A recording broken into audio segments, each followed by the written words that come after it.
Hi friends, welcome to Infopost Telugu. చాలామంది video చేయలేదని comment పెడుతూ ఉన్నారండి. కానీ మనకు జీడిఎస్కి సంబంధించి ఏదైనా ఇన్ఫర్మేషన్ అప్డేట్ లేనందువల్ల నేను వీడియో చేయలేదు. దయచేసి అందరూ అర్థం చేసుకోండి. మీకు ఏదైనా కంటెంట్ కావాలంటే ఖచ్చితంగా కామెంట్ చేయండి. ఆ కంటెంట్ మీద నేను వీడియో చేస్తాను. ఏదైనా అప్డేట్ ఉంటే మాత్రం ఖచ్చితంగా మీకు వీడియో చేసే ప్రయత్నం అయితే చేస్తాను. ఓకేనా? రూల్ 3 ట్రాన్స్ఫర్ ఒక అప్డేట్ వచ్చిందండి. దాని గురించి ఈ వీడియోలో చర్చిద్దాం. అంతకంటే ముందుగా మీకు ఏ టైంలో నచ్చినట్లయితే ప్లీజ్ లైక్ చేయండి. మీకు ఎటువంటి డౌట్ ఉన్నా కామెంట్ చేయండి. దయచేసి ఛానల్ సబ్స్క్రైబ్ చేసుకొని ఫాలో అవ్వండి. ఓకేనా? మనం మ్యాటర్లోకి వెళ్ళినట్లయితే రూల్ 3 ట్రాన్స్ఫర్కి సంబంధించి గవర్నమెంట్ తరపు నుంచి ఒక సర్క్యులర్ అనేది జారీ చేయబడిందండి. దీని అర్థం ఏంటంటే రూల్ 3 ట్రాన్స్ఫర్ అనేది త్వరలో వస్తుంది. కాబట్టి మీ డీటెయిల్స్ అంటే మీ పర్సనల్ డీటెయిల్స్ అండ్ మీ జీడిఎస్కి సంబంధించిన ఫుల్ ఇన్ఫర్మేషన్ అంతా కూడా మనకు కొత్తగా రూపొందించిన ఐటీ 2.0లో లాగిన్ అయ్యి మీ అన్నీ కూడా చెక్ చేసుకోమని ఓసారి అయితే ఇన్ఫర్మేషన్ ఇస్తున్నారండి.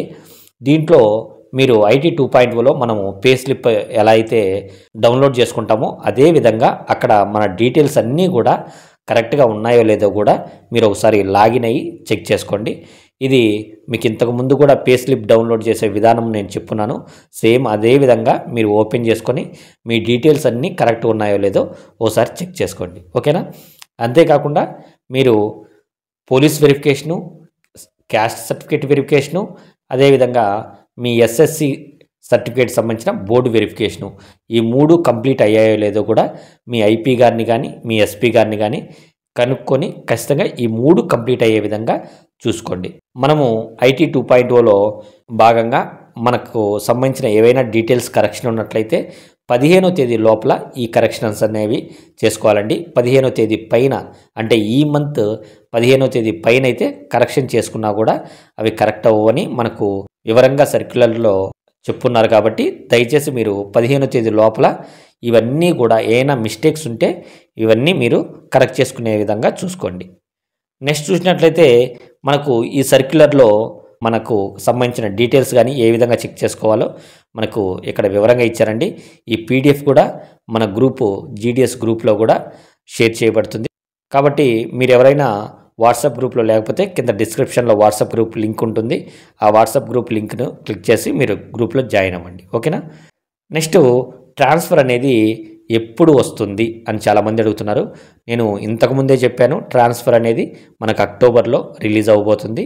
దాదాపు మనకు అక్టోబర్ 1st వీక్లో మనకు ట్రాన్స్ఫర్ పోర్టల్ అనేది ఓపెన్ అవుతుంది. దాంట్లో ఎటువంటి డౌట్ లేదు.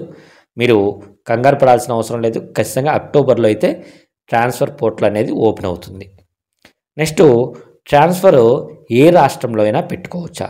మనము నోటిఫికేషన్ చూసినట్లయితే నోటిఫికేషన్లో ఏ రాష్ట్రాలకు అప్లై చేయాలి అంటే తెలుగు రాష్ట్రాలు అంటే తెలుగు లాంగ్వేజ్ మాతృభాషగా ఉండే రాష్ట్రాలు కానీ, నెక్స్ట్ హిందీ లాంగ్వేజ్ మాతృభాషగా ఉండే రాష్ట్రాలు కానీ, లేదా ఇంగ్లీషు మాతృభాషగా ఉండే రాష్ట్రాలు కానీ మనం అప్లై చేయొచ్చు.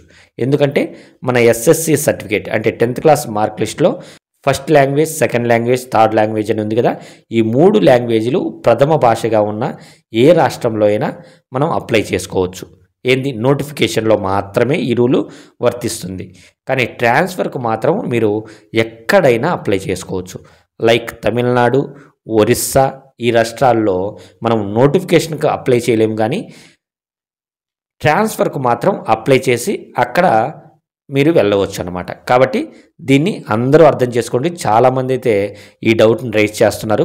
మీరు బెంగళూరు, తమిళనాడు, ఒరిస్సా, కేరళ ఈ రాష్ట్రాల్లో ఎక్కడైనా కూడా మీరు ట్రాన్స్ఫర్ అనేది పెట్టుకోవచ్చు.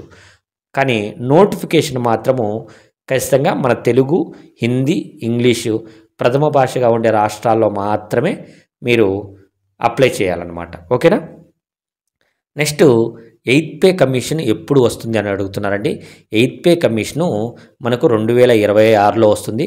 కానీ ఇప్పటి వరకు 8th పే కమిషన్ మీద ఎటువంటి కమిటీ అనేది ఇంకా నిర్ధారించలేదు. కాబట్టి దాదాపు 8th పే కమిషను 2026 చివర కానీ 2027లో కానీ మనకు 8th పే కమిషన్ అనేది అమలయ్యే అవకాశం ఉంది. కానీ మనకు శాలరీ పెంచేది మాత్రం 2026 జనవరి నుంచే మనకు శాలరీ అనేది 2026 జనవరి నుంచే పెంచి మొత్తం కూడా ఎప్పుడైతే అమలవుతుందో ఇదంతా కూడా ఒకటేసారి జమ చేయడం జరుగుతుంది. కాబట్టి మీరు ఎటువంటి టెన్షన్ పడాల్సిన అవసరం లేదు. కంపల్సరిగా జీడీఎస్ అనేవారు 8th పే కమిషన్లో ఇంక్లూడ్ అయి ఉన్నారు. మీరు దీనికి ఎటువంటి డౌట్ అవసరమైతే లేదు. ఓకేనా? మీకు ఎటువంటి డౌట్ ఉన్నా కామెంట్ చేయండి, ఖచ్చితంగా రిప్లై ఇస్తాను. దయచేసి ఛానల్ ఫాలో అవ్వండి. Thank you.